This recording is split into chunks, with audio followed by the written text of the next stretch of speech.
Vient de démarrer. Tous les participants sont en mode écoute seul.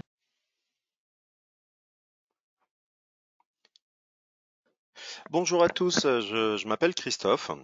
J'ai le plaisir de vous donner rendez-vous dans un petit peu plus de 5 minutes désormais pour participer à ce webinaire exceptionnel rendu possible par la performance de Daniel Urtubise.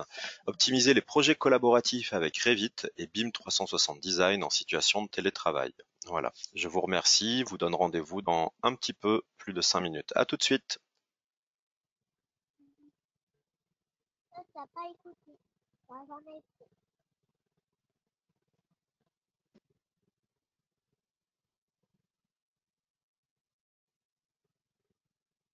C'est toi qui l'as. Oui, c'est bon. C'est là, on va écouter. Salut Daniel.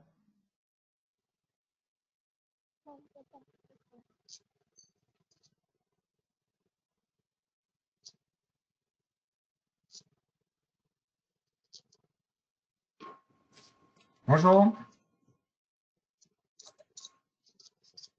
Bonjour.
Bonjour à tous, je m'appelle Christophe. Je vous donne rendez-vous dans quelques minutes pour participer pleinement au rendez-vous expert proposé par le site Keox. Optimiser les objets collaboratifs avec Revit et BIM Design 360 en situation de télétravail, performé par Daniel Urtubise. À dans quelques minutes. Merci.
Bonjour à tous, je m'appelle Christophe. J'ai le plaisir d'introduire dans quelques minutes pour vous le rendez-vous expert qui vous est proposé par le site keox.fr, le site qui vous permet de détenir toute la réglementation, les normes, leur décryptage pour bien construire.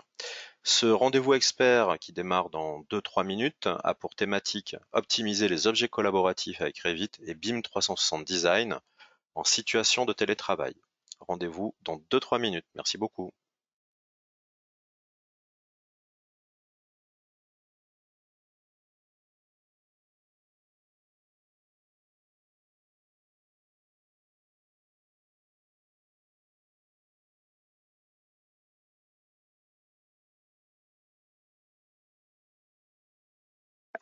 Petite précision, hein, nous démarrerons à 14h35, le temps que l'application GoToWebinar s'installe chez tous nos participants. Voilà, je vous remercie de votre patience. Et donc, voilà, 14h35, nous démarrons ce rendez-vous expert Keox. À tout de suite.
Bonjour à tous, je suis Christophe.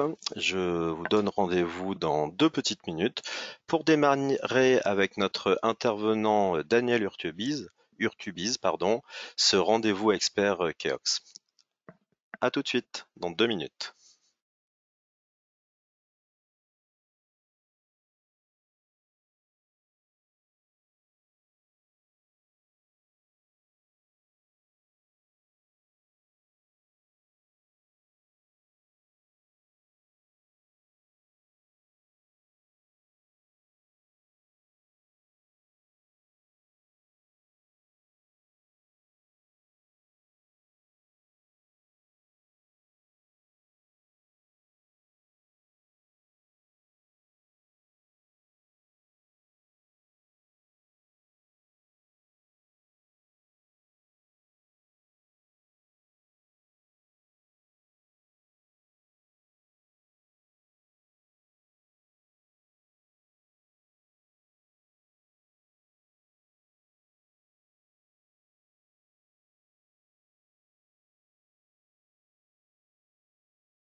Bonjour à tous, il est désormais l'heure de démarrer ensemble ce rendez-vous expert Keox.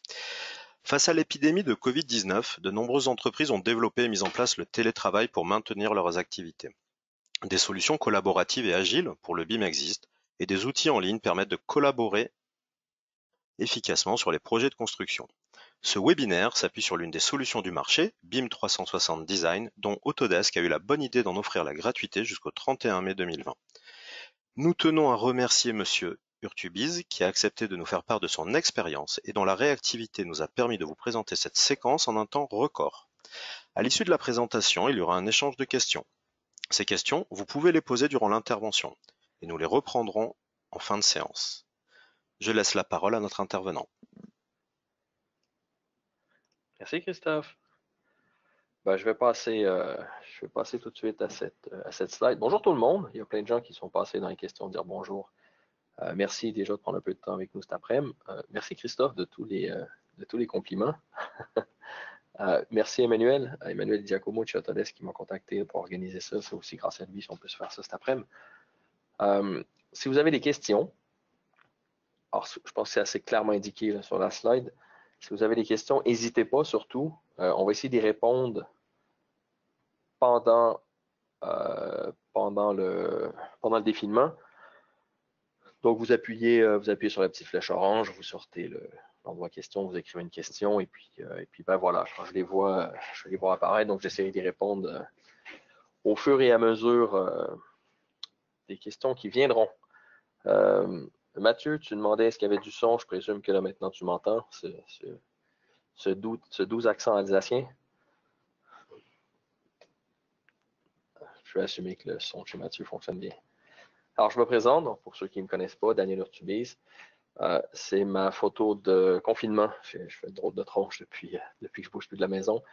Donc, vous avez bien compris que je n'étais pas d'Alsace, donc je suis effectivement canadien. J'ai une formation d'ingénieur d'architecte et une formation continue de papa et de mari.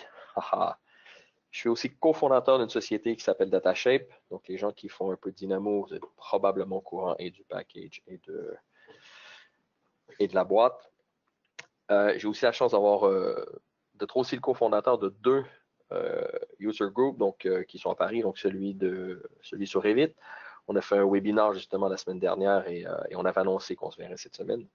Et celui sur Dynamo qui je m'en excuse, et effectivement, par les temps qui courent, pour être un peu plus actif. Et il y a sûrement d'autres personnes aussi qui m'ont croisé dans l'exercice de mes fonctions chez Renzo Piano. Donc je vais laisser tomber le nombre d'années, ça fait longtemps qu'on travaille ensemble. Tiens, il y a Créchier qui me dit qu'il ne voit pas l'écran. Est-ce que tout le monde peut m'assurer que vous voyez bien mon écran? Parfait. Merci Julien. Alors là, des oui, j'en ai. Alors si vous avez besoin de me rejoindre, vous avez des questions, mon adresse mail, sur Twitter aussi, sur LinkedIn. Pour info, il y a quelqu'un qui a demandé, oui, effectivement, on enregistre et oui, ce sera disponible en rediffusion. Je laisserai peut-être Christophe à la fin de vous expliquer les modalités. Le PowerPoint sera aussi disponible. On va voir comment on vous le fait parvenir, donc soit par les médias sociaux, soit par la liste des gens qui sont inscrits, mais on vous fera aussi parvenir le PowerPoint et une autre version du PowerPoint où il y a beaucoup plus de capture d'écran pour le pas à pas. Donc, bon, alors ça, c'est ma petite histoire, la collaboration dans l'espace et dans le temps. Une des raisons pourquoi, depuis très très longtemps, j'ai besoin d'utiliser des solutions de collaboration, la carte parle un peu d'elle-même. Les points rouges, c'est l'endroit où j'ai des projets au moment où on se parle. Alors forcément, vous comprendrez que se déplacer pour aller travailler à gauche à droite, c'est pas tout à fait possible. Je vous fais un petit historique de mon utilisation de la collaboration. Alors évidemment, à l'an zéro, hein, on s'envoyait des disquettes par la poste. Est arrivé en 2005 une technologie qui s'appelle Riverbed, qui en fait des accélérateurs. Ça compresse ce que vous avez sur votre réseau local et ça l'envoie de part et d'autre. Donc, c'est une grosse boîte, en fait. Et donc, ça, c'est ce qu'on avait au début où on s'est mis à collaborer. On va parler un peu tout à l'heure de la différence entre partager et collaborer. Et on te laisse combien notre dispo en 2010, une technologie qui s'appelle Revit Server, qui là simplifiait beaucoup de choses, qui demandait quand même une certaine infrastructure informatique, mais qui simplifiait beaucoup de choses. Donc, il nous permettait vraiment de collaborer. 2016 est arrivée la première version du sujet dont on va parler aujourd'hui, qui s'appelait à l'époque Team et qui s'appelle toujours Docs, donc la plateforme qui nous permettait de partager, ou qui nous permet encore de partager des fichiers Revit directement sur le cloud. Ensuite, pas très longtemps derrière, est arrivé un autre outil qui s'appelle Desktop Connector. On va en parler un petit peu plus tard. C'est assez essentiel en fait. Si vous travaillez avec Revit et BIM 360 Design, c'est même essentiel à utiliser. Et donc 2018, la techno change, les noms changent. Alors, je sais qu'il y a pas mal de gens qui ont été confus. Et on passe à ce qu'on appelle aujourd'hui BIM 360 Design et BIM 360 Docs. Et Dieu sait ce que le futur nous réserve. Alors, si vous ne saviez pas, c'est l'icône de Forge, on en parle un petit peu derrière. Avant de passer au déroulement du webinaire, j'aurais quelques petites questions. Donc, je vous lance un tout petit poll. Je vous laisse quelques secondes pour pour répondre. De quel domaine d'activité appartenez-vous? On est un peu curieux de savoir vous venez d'où, en fait. Alors, à la maison, on aurait dû mettre l'option à la maison, Christophe. Vous venez d'où? À la maison. Je vous laisse encore, je vous attends.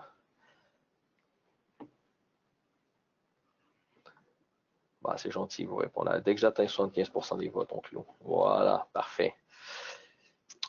On a une deuxième question qui est, est-ce que vous utilisez Revit? Parce qu'il y a peut-être des gens aujourd'hui, effectivement, qui n'utilisent pas Revit au moment où on se parle.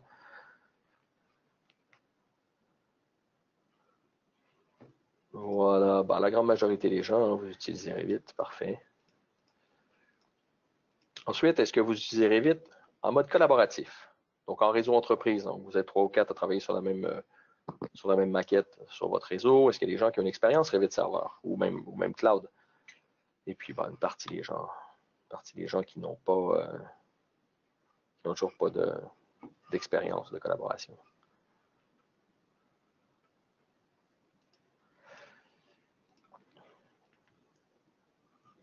Est-ce que vous connaissez BIM 360? Ah, il y a une grande majorité de gens qui connaissent, c'est parfait. Bon, et la dernière question qui est quand même primordiale. Quel mode de travail vous privilégiez pendant le confinement? Le pyjama, le jogging, le costume cravate ou le tailleur? C'est quand même essentiel. Ah ouais, il y a très peu. Genre, on a une majorité de jogging. Ah, il y en a quand même qui ont marqué costume cravate. Alors, chapeau à ces gens-là, ceux qui sont costume cravate et tailleur. Je vous lève mon chapeau. Franchement, je suis très impressionné. Alors, on va procéder de quelle façon? Ben, c'est assez simple. On va déjà clarifier certains termes. Il y a quand même des mots qui flottent à gauche à droite qui sont un peu, qui sont très marketing. J'ai bien envie qu'on clarifie tout ça. Déjà, on va regarder un peu c'est quoi BIM 360 pour les gens qui ne connaissent pas du tout. On va décrire quelques scénarios de travail. Donc pas forcément ce qui nous oblige à faire aujourd'hui, donc le fameux confinement, mais on va regarder quelques scénarios un peu plus classiques de travail. Ensuite, on va voir, et ça c'est une étape primordiale, comment on s'inscrit à BIM 360, parce que comme Christophe a dit, c'est effectivement gratuit, en tout cas aujourd'hui officiellement jusqu'à la fin du mois de mai. Si le confinement est poursuivi, on verra ce qu'Autodesk fera, mais bon, je suis assez confiant que si c'est poursuivi, vous n'aurez pas de souci, vous pourrez continuer à l'utiliser.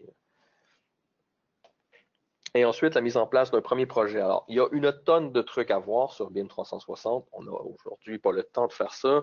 On a 45 minutes. Le but aujourd'hui, c'est de vous aider à démarrer. Si vous avez pris une inscription, si vous n'avez pas fait encore, c'est surtout de vous motiver pour que vous voyez comment je fais pour démarrer. Donc, ce qu'il nous faut pour être capable de démarrer, inviter les collègues et se mettre à travailler sur nos premières maquettes. Et ensuite, on va voir comment on va publier donc ce qu'on a aujourd'hui sur notre serveur, sur notre machine, sur BIM 360, et on pourra l'utiliser pour travailler tous ensemble. Alors, quelques clarifications qui, à mon humble avis, méritent notre attention. Échange versus collaboration. Il y a, à mon humble avis, encore une fois, une différence qui est fondamentale entre l'échange et la collaboration. Alors, les définitions sont très simples. L'échange, c'est l'action, le fait d'échanger contre, donc les deux mots-clés, c'est échanger contre quelque chose. Alors que la collaboration, le mot-clé, c'est participer. Et ça, je pense que c'est assez important parce qu'on voit, bon, encore une fois, beaucoup de marketing. Croquis, Mesoteam, Conjec, Pro6 aujourd'hui. Ces plateformes-là, pour moi, c'est des plateformes d'échange. Parce que je troque quelque chose. Je ne suis pas en train de collaborer, je ne suis pas en train de... Alors, BIM 360, évidemment, si on en parle aujourd'hui, c'est une plateforme de collaboration. Graphisoft, si vous utilisez Archicad, ils ont une plateforme qui s'appelle BIM Cloud. Aussi simple que ça peut être, Office 365, c'est une plateforme de collaboration. Ce matin, Carole et moi, on travaillait exactement sur le même PowerPoint. Donc, ce n'est pas un échange, ce n'est pas un troc. Je n'ai pas envoyé le PowerPoint, elle m'a envoyé. Non, j'ai envoyé un lien pour qu'elle ouvre le PowerPoint et qu'on travaille dessus en même temps. Et pour moi, c'est une différence fondamentale entre les échanges et la collaboration. Donc, le scénario d'échange classique, ça, je pense que tout le monde l'a déjà vécu. Alors, il y a un bureau d'architecte qui dépose ses fichiers sur une plateforme, bureau de structure, et donc, tous ces beaux petits intervenants-là, ben, ils déposent et ils récupèrent. Et ils déposent et ils récupèrent. Merci Stéphane, pas de U à croquis. Tu as entièrement raison. Scénario de collaboration classique. Alors, ça, c'est des trucs que j'ai vécu un peu plus souvent. On a plus qu'un bureau d'architecte qui travaille sur le projet. Donc, eux, ils ont une plateforme de collaboration. Alors, BIM 360, Revit Server, ne serait-ce que des VPN, des remote desktop. Alors, il y a beaucoup de solutions qui nous permettent de faire ça. Et de l'autre côté, ben, j'ai tous les BET qui déposent les documents. Et donc, entre la plateforme et les gens qui collaborent et les gens qui s'échangent, ben, on fait pareil, on s'échange des documents. Donc, encore une fois, il y a de l'échange de documents qui se passe à gauche à droite. Alors, le scénario qui est un peu plus standard sur BIM 360, ou en tout cas qui est un peu plus voulu, ben, c'est celui où j'ai un bureau d'architecte. Tout le monde est au bureau, on collabore. Tout le monde est au bureau en structure, CVC, les clients, tout le monde a accès aux mêmes documents en même temps. On a une vraie collaboration. Et dans le cadre du télétravail, parce que quelqu'un a posé la question au début, en fait, le scénario se ressemble à une différence près. C'est qu'aujourd'hui, tout le monde est chez eux. Mais c'est exactement le même process. C'est-à-dire que si on n'a pas une solution comme BIM 360, dans le scénario précédent, on était au bureau. Donc, c'est assez transparent, cette collaboration-là. Pourquoi? Parce que le service informatique a créé des liens avec soit la plateforme d'échange, soit le bureau avec qui je travaille. Et donc, tout ça passe par une seule et unique ligne. Le problème aujourd'hui, c'est qu'on est tous à la maison. Et donc, on a une tonne d'intervenants qui doivent intervenir sur la même plateforme. Et c'est là où BIM 360, ça me permet de faire ça. Je vais aussi faire une parenthèse, qu'on va parler de Revit, mais on peut aussi stocker une tonne de fichiers sur BIM 360 et j'en ai profité pour vous montrer comment on pouvait même voir un PowerPoint sur BIM 360. Donc, la plateforme, c'est quoi? Ben, c'est assez simple.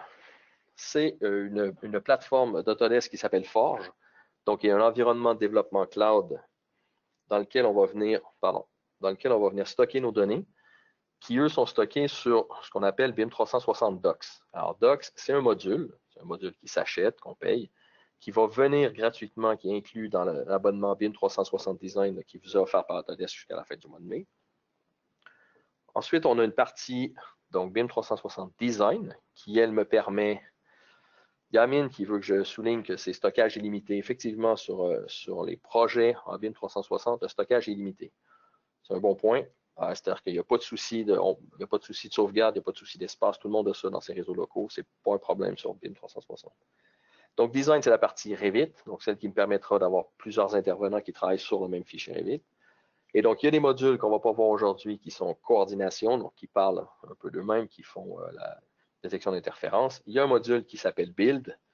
Il y a d'autres modules qui sont en route, qui sont en développement, entre autres sur le cost et tout ça. Donc, une tonne de modules. Et tout ça, ça parle encore une fois, ce qu'on disait tout à l'heure, Forge. Et ça s'applique, bon, évidemment pour Revit, je peux y stocker du AutoCAD, donc une tonne de fichiers sur lequel. Donc ça, c'est l'écosystème, en fait, BIM 360, qui s'appuie sur la technologie Forge. Alors la première étape, si jamais vous avez envie, ben, c'est de vous inscrire. Et comment on s'inscrit? Ben, c'est assez simple. On va sur la page bim360.ls.com/BIM360 Design Trial. On remplit un formulaire et on va recevoir un mail. Dans ce mail-là, il y a un lien. Alors, pour info, c'est très possible que par les temps qui courent, le mail ne soit pas instantané. Très possible. Il y a une grosse demande. Moi, quand j'ai créé le projet pour les besoins de la cause aujourd'hui, j'ai mis 40 minutes avant de recevoir mon mail. Donc, c'est peut-être exceptionnel, mais soyez pas surpris si vous ne recevez pas votre mail instantanément. Donc, à partir de là, je vais cliquer sur Activate your account et je vais devoir me connecter. Donc, me connecter, c'est quoi? C'est mon Autodesk ID, c'est mon compte Autodesk, c'est celui avec lequel j'ai pris ma version d'essai de BIM 360.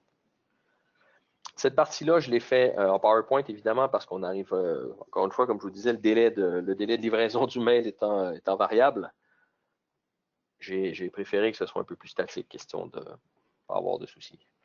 Donc après, vient la mise en place. Donc la mise en place, il y a quelques petites actions à faire avant de pouvoir commencer à travailler. Et donc la première, ce sera probablement de créer un projet. On a bien envie de créer son premier projet. Donc on ajoute le nom du projet, le type de projet, les champs qui ont un astérix, comme dans à peu près tous les formulaires, c'est des champs qui sont obligatoires.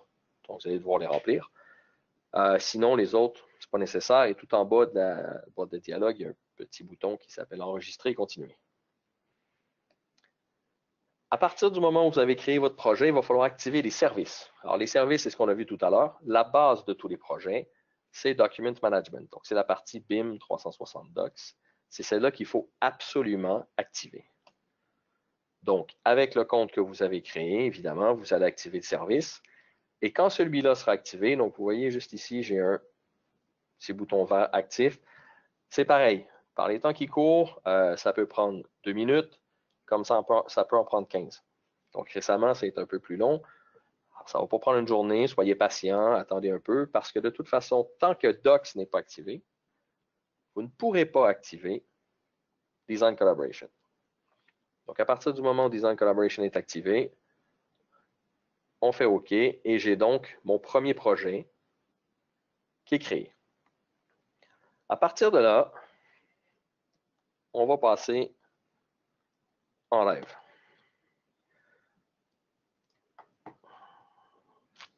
Toujours pas de questions, tout le monde est subjugué ou tout le monde est en train de s'inscrire. Donc, je vais me connecter avec mon compte. Alors, j'ai fait, alors pour information, c'est un compte, vous avez vu, qui s'appelle Trial. Donc, je suis exactement dans le même scénario que la plupart des gens qui n'ont pas essayé. J'ai un compte qui est en version d'essai. Je peux redonner l'adresse de connexion, Guillaume. Tu parles de BIM 360, l'adresse pour s'inscrire. Je la mettrai dans le chat pour répondre à la question après. Donc,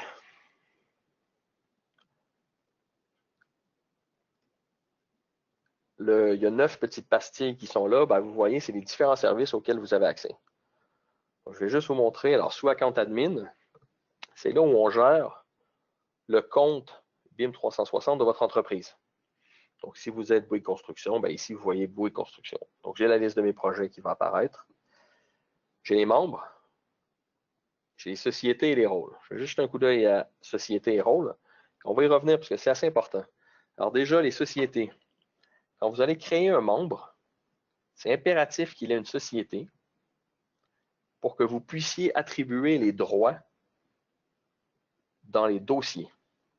Donc, retenez que c'est une étape importante. Donc, je suis allé très fort. Là, j'ai BET CVC, BET Structure, cabinet d'architecture. Donc, j'ai créé 3 entreprises. Pour créer une société, c'est assez simple. Société, je vais mettre BET électricité. Alors, le type d'activité, on va mettre d'électricité. Est-ce qu'il y a d'électricité?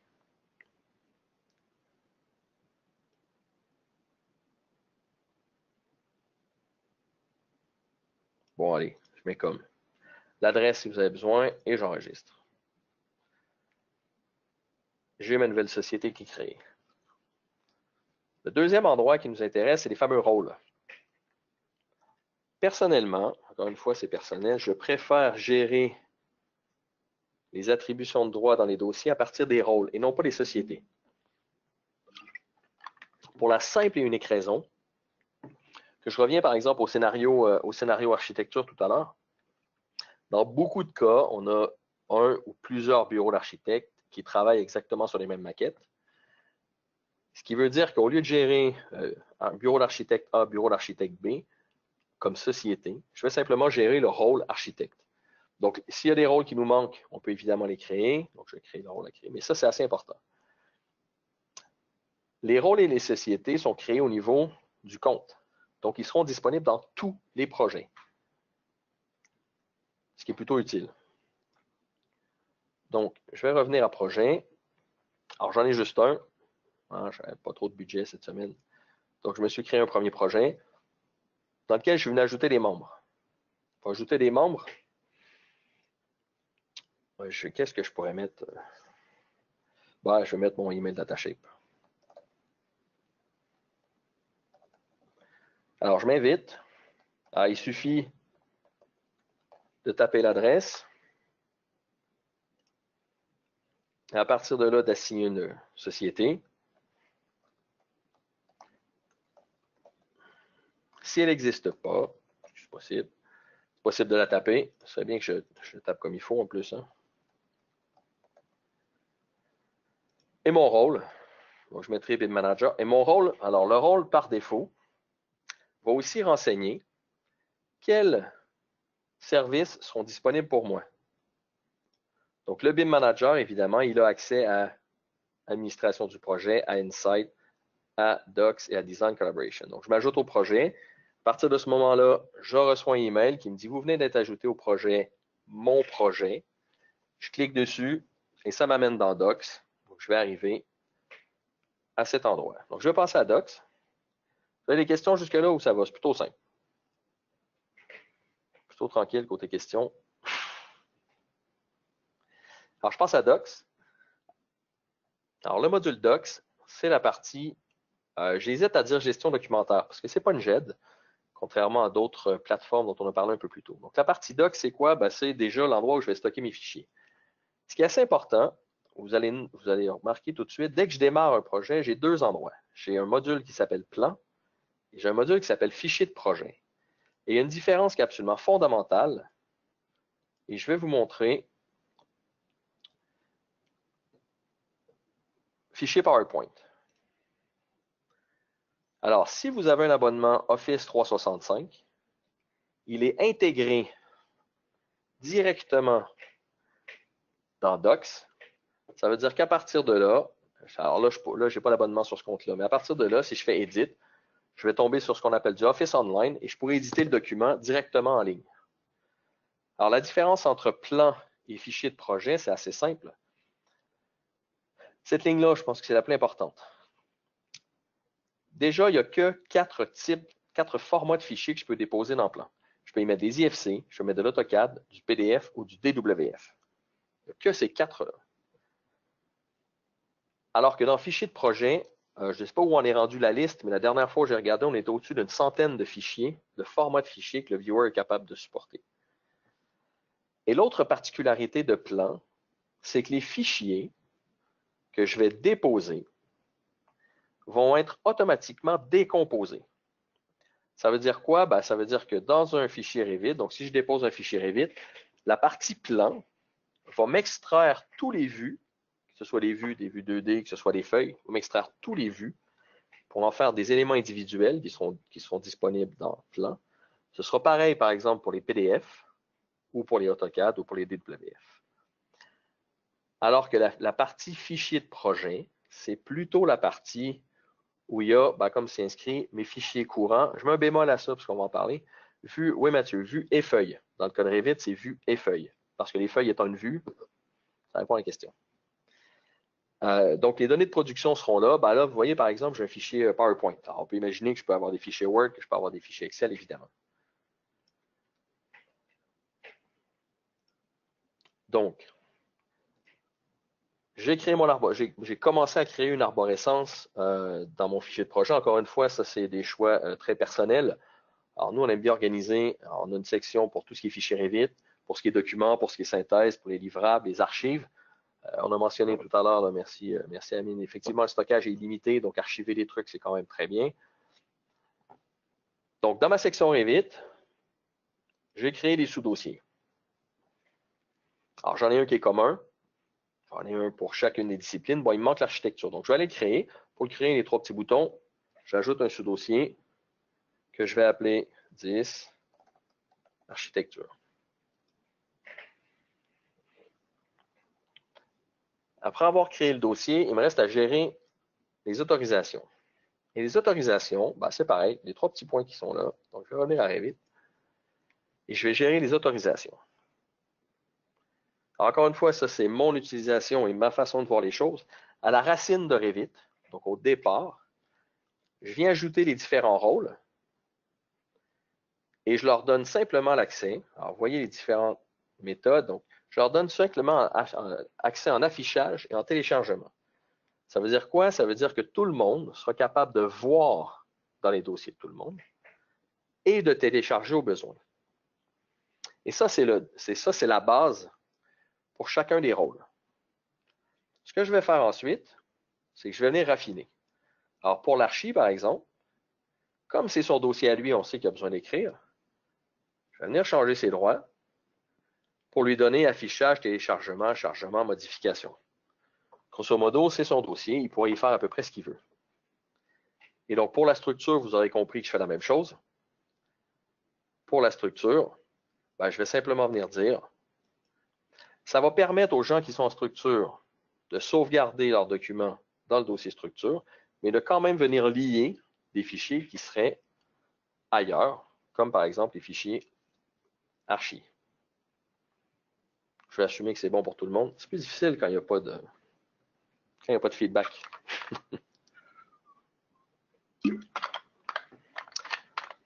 Pas de questions sur les autorisations?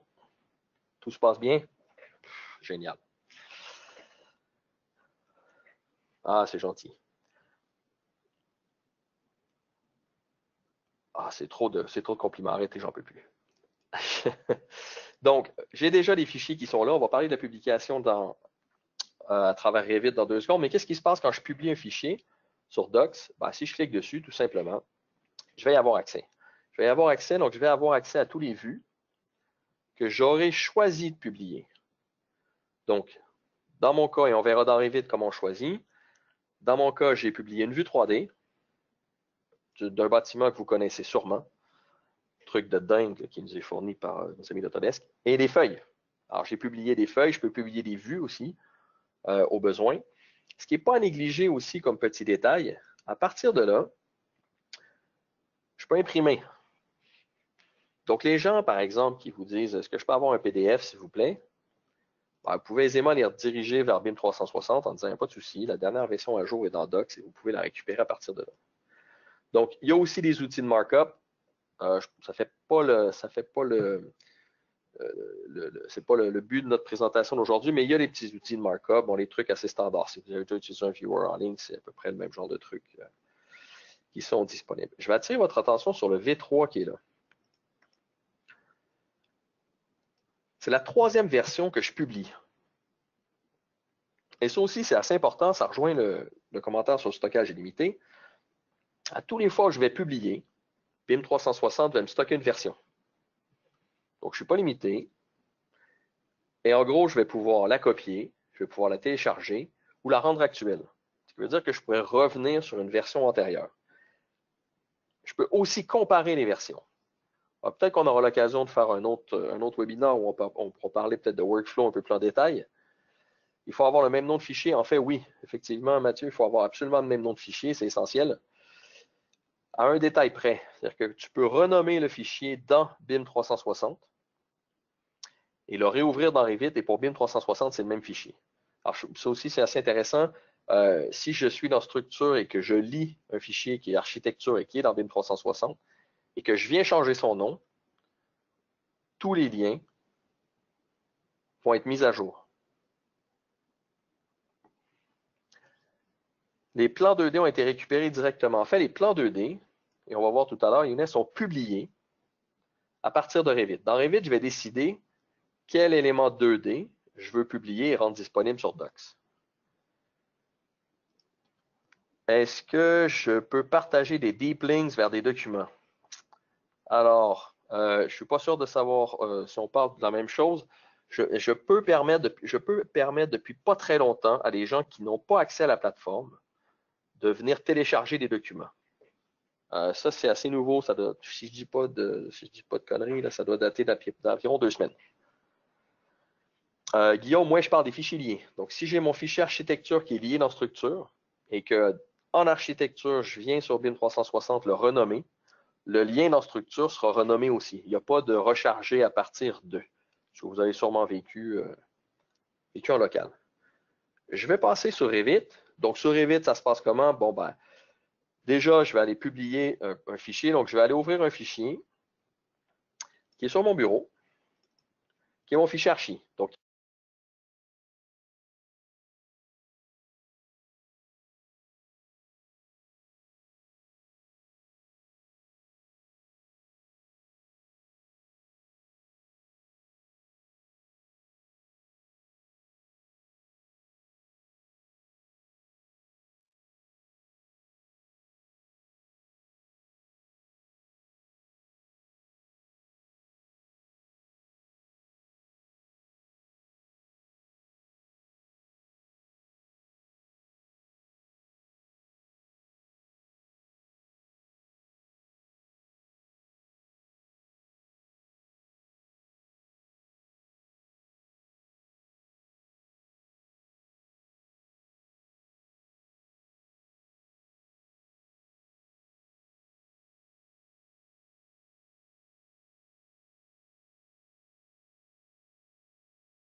Ça va?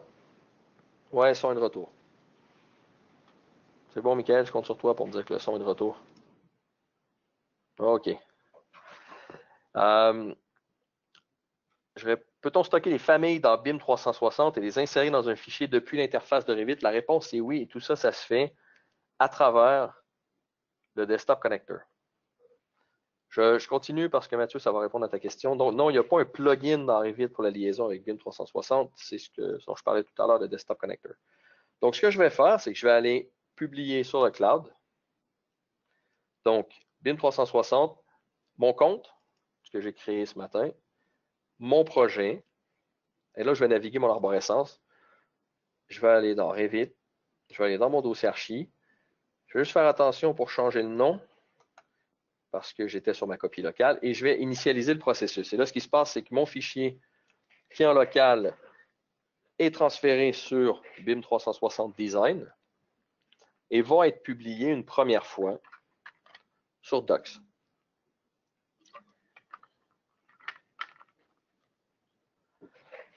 Ça va, Sonia, le son est revenu?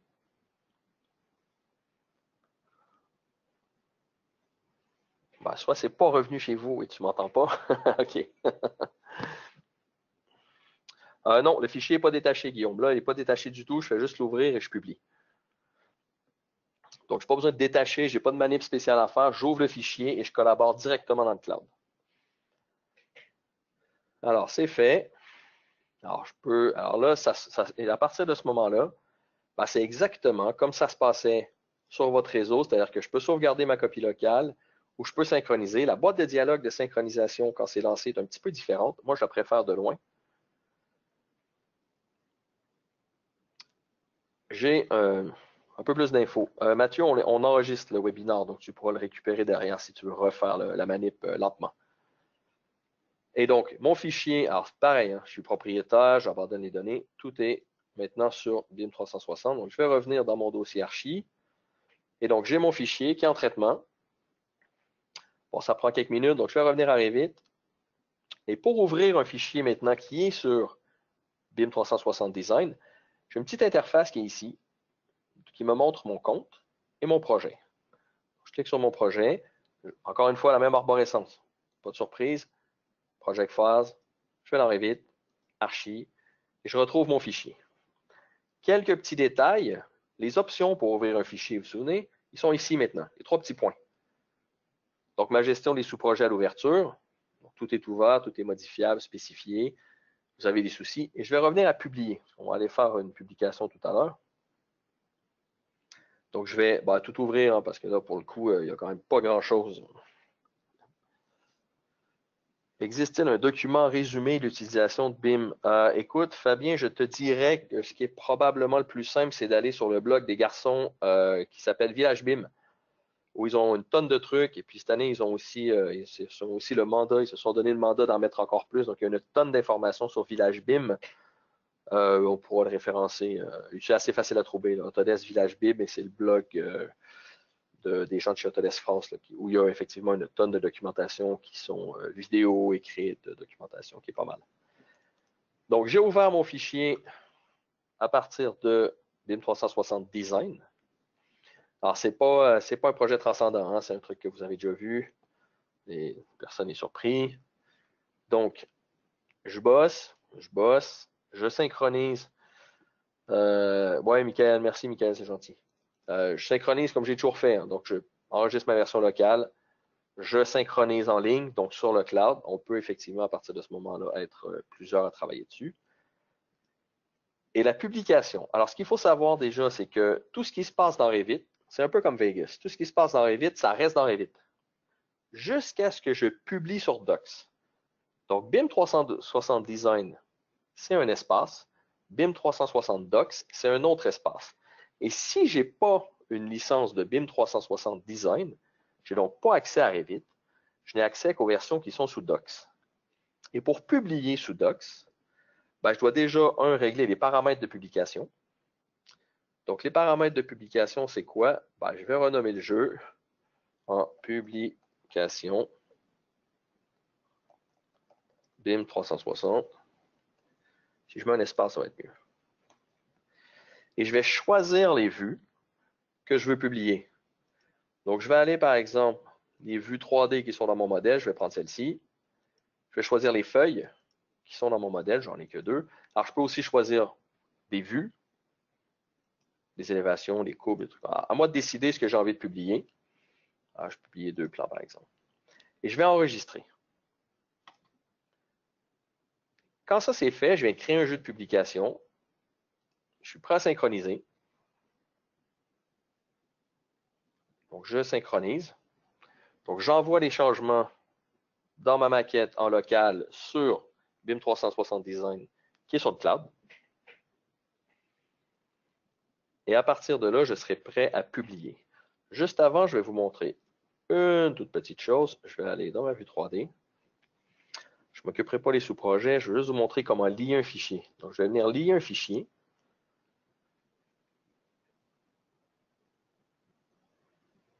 Ça aussi, on pourrait faire... il y a pas mal de trucs qu'on pourrait parler pendant assez longtemps. Je suis sur BIM 360. Bien évidemment, ce que Autodesk me propose, ce que BIM 360 Design me propose, c'est directement d'aller dans mon projet. Donc, je vais aller dans Project Phase. Je vais aller dans Revit. Je vais aller dans Structure.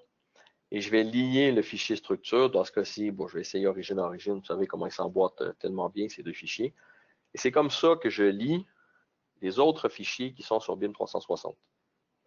Alors, je vais vous montrer dans la boîte de dialogue des liens à quoi ressemble le chemin.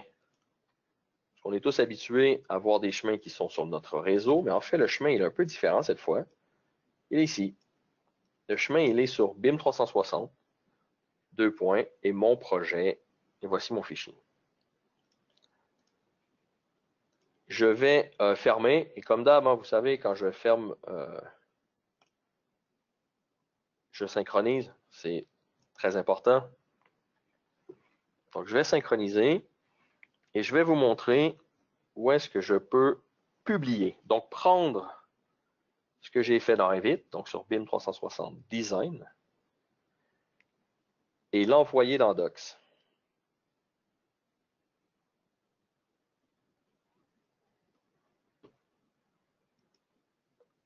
Voilà, je vais passer à Docs rapidement pour vous montrer. Alors, mon fichier a été processé. Donc, si je clique dessus, j'ai pas grand-chose. Pourquoi? Parce que ça, c'est la première version quand je l'ai sauvegardé. Alors, dans Revit, la façon la plus simple de publier, c'est de venir encore une fois sur mes petits points, de publier la dernière version. Et là, Revit me le dit, je vais publier ce qu'il y a dans tes paramètres de publication. Donc, c'est en route, c'est en traitement. Et quand ce sera fait, je verrai apparaître les changements ici. En attendant, on a gentiment atteint nos 45 minutes. On est pile poil, Christophe, pile poil dans le timing qu'on s'était donné. Pendant que ça tourne, je peux revenir. Non, je suis sur la VM. Je peux revenir à cette partie-là où on avait, voilà, comment poser les questions. Bon, tout le monde semble avoir plutôt bien compris. Amine qui demande des fichiers consommés. Ah, ça, c'est une longue discussion sur le process de collaboration. C'est assez cool en plus, je suis assez d'accord avec toi. On n'aura pas le temps de couvrir ça aujourd'hui. Mais grosso modo, là, pour les gens qui se posent la question, pendant que ça processe, toujours aller voir. Je fais ça rapidement. On n'aura pas le temps de tout voir, mais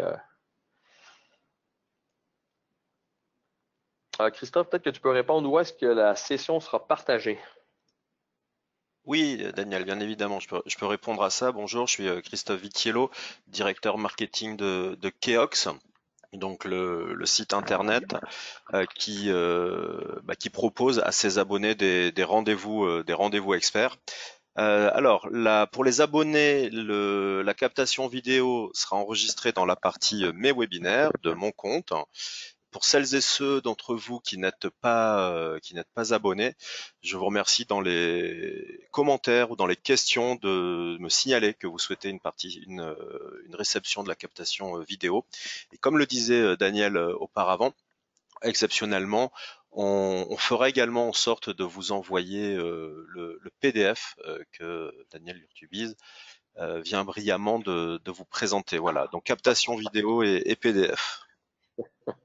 Voilà, donc je répète pour les abonnés dans les 72 heures dans l'espace Mon Keox, mes webinaires, et puis bah voilà, utilisez la chatbox que vous avez utilisée jusqu'à présent pour nous demander la captation vidéo et l'envoi des PDF. Voilà. Par ailleurs, nous avons conservé vos coordonnées, pardon, et même si vous ne le demandiez pas expressément, nous ferions en sorte de vous les envoyer prochainement. Voilà. J'ai été complet, Daniel? Oui, ben, il y a Thierry, en fait, qui rajoute un commentaire qui n'est pas à négliger sur cet essai gratuit de Keox. Alors, en effet, aujourd'hui, nous proposons pour celles et ceux qui ne sont pas abonnés à Keox, alors qui sont peu nombreux, puisque cette session s'adresse aux abonnés, mais néanmoins, dans le cadre du Covid-19, nous avons mis en place un mécanisme où nous proposons à des gens qui ne connaissent pas Keox, mais qui ont quand même besoin d'ouvrir des accès sur une base réglementaire, hein, plus de 1800 normes AFNOR, les contenus de 5 classeurs à mise à jour des éditions du Moniteur, nous donnons la possibilité d'ouvrir 15 jours d'accès illimité, gratuit et sans engagement. De la même manière, utilisez le questionnaire et nous vous le proposerons également au moment de l'envoi du PDF et de la captation. Voilà. Ah, c'est gentil, ça. Ben, je reprends quelques questions. Je termine sur cette histoire de package. En fait, il y a une notion d'équipe dans BIM 360 et il y a aussi une notion de publication dans chacune des équipes. En gros, ce qui va se passer, c'est qu'on pourra publier certains documents, les envoyer dans un dossier précis qui s'appelle Shared. Et les gens pourront soit lier sur la maquette, donc en temps réel, ce qu'on appelle le work in progress, soit sur ce qui a été partagé, par exemple, par l'équipe archi. Et il y a une troisième méthode qui s'appelle consumer, qui fait que moi, par exemple, comme BET Structure, je vais regarder ce qui vient d'être publié par l'architecte.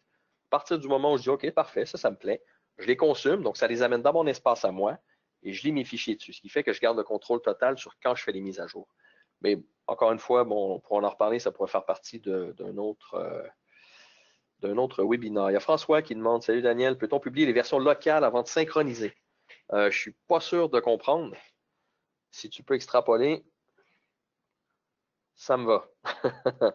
Je travaille, Sonia, alors, je travaille en collaboratif avec les collègues, 2 en simultané sur le même fichier. Mais quand je suis en VPN, le collaboratif ne marche plus. Savez-vous comment le rendre possible? Alors déjà, je te dirais, pas sur BIM 360. Déjà, ta vie va être beaucoup plus simple. Par contre, ce qui doit se passer, c'est que le chemin d'accès pour accéder à ton fichier central n'est pas le même pour tout le monde. C'est-à-dire que le lecteur réseau, le P, projet 2020, projet 143, il n'est pas identique chez tous les collaborateurs. Et ça pourrait expliquer pourquoi il n'y a plus cet aspect collaboratif. Quelle version de Revit pour collaborer dans BIM 360? Ben écoute, 2018.3 en montant, donc 2021, si vous n'étiez pas au courant, là, officiellement hier, 2021 est sorti. Bon, question de Bertrand qui est excellente. Est-ce que Daniel était barbu au début du confinement? Oui, mais beaucoup moins. C'est gentil, ça. Bertrand, pour accéder aux documents partagés, doit-on être abonné à la plateforme BIM 360? Ah, alors là, la réponse est oui et non. La réponse est oui si je veux accéder aux documents et y interagir avec eux. La réponse est non depuis ce que je disais un peu plus tôt, depuis 2 semaines.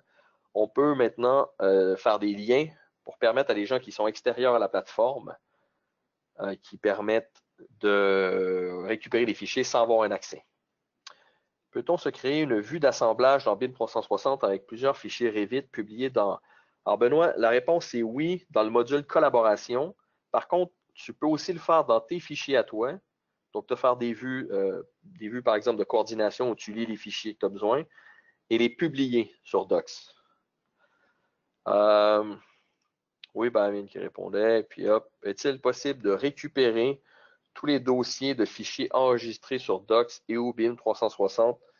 Bonne question. Quand tu sélectionnes un dossier, Je vais juste revenir ici. Si tu voulais, par exemple, tout le dossier Revit, je ne crois pas que tu puisses, non.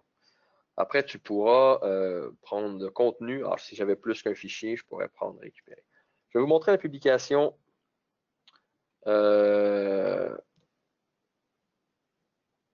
Voilà, ça, c'est ma dernière publication.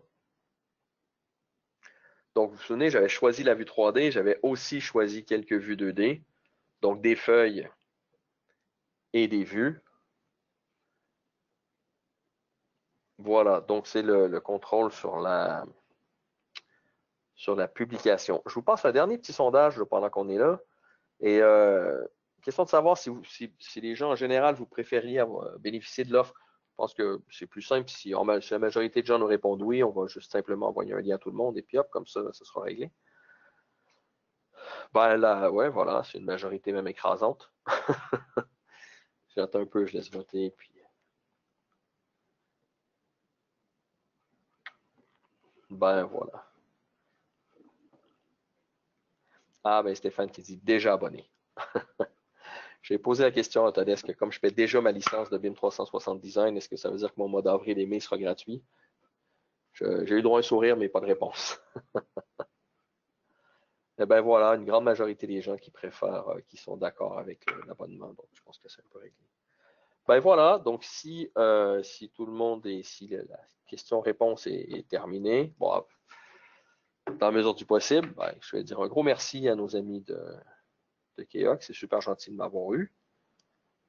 Puis Christophe, si tu veux le mot de la fin, peut-être. Oui, alors ben, le mot de la fin et le slide du début, s'il te plaît. Celui où tu présentais Keox, si ça te dérange pas, voilà, qui est aussi celui-ci. Donc voilà, je rappelle aux abonnés qui étaient là cet après-midi que ce rendez-vous expert a lieu dans le cadre régulier que nous vous proposons des rendez-vous experts de Keox. Quant à ceux qui n'étaient pas encore abonnés, ben voilà, vous avez un aperçu de ce que l'on peut vous proposer. Et si vous avez souhaité bénéficier de l'offre d'essai, vous aurez un panorama complet de Keox, donc toute la réglementation, les normes, leur décryptage pour bien construire, 1800 normes, NFDTU, Eurocode, et puis bah voilà, des webinaires, une actuveille quotidienne, des newsletters, un agenda mensuel Connect, et puis des calendriers et tutos sur YouTube pour utiliser la plateforme avec aisance. Voilà, je vous remercie de votre attention, je remercie Daniel Urtubise pour son expertise et sa facilité, en tout cas, en amont du webinaire et également dans le déroulé de celui-ci. Les captations vidéo ont bien fonctionné et donc on vous les fera parvenir pour ceux qui nous les ont demandés. C'est tout pour ma part, Daniel. Ben, merci Christophe, merci tout le monde, et puis ben, prenez soin de vous, soyez prudents, et à bientôt.